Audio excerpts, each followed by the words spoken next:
écoutez la prise de position de François Asselineau sur le conflit Israël-Iran. Car effectivement, il est difficile d'être dans la nuance.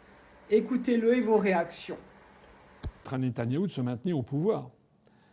Parce qu'en fait, il y a de plus en plus de gens, encore une fois, je rappelle, il faut vraiment vous garder. C'est difficile d'être dans la nuance.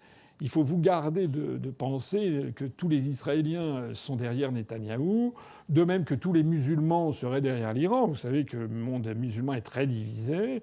Beaucoup de pays arabes, d'ailleurs, ne soutiennent pas l'Iran, les Iraniens n'étant pas des Arabes, d'ailleurs.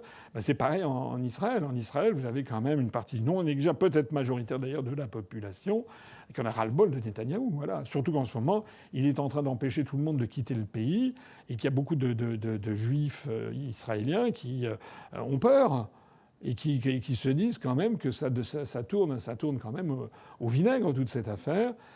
Et donc qui ont envie de s'en aller, semble-t-il. Voilà. Alors, faisons confiance quand même à Trump, qui peut-être va, au bout du compte, obtenir ce qu'il veut, c'est-à-dire forcer l'ouverture de négociations.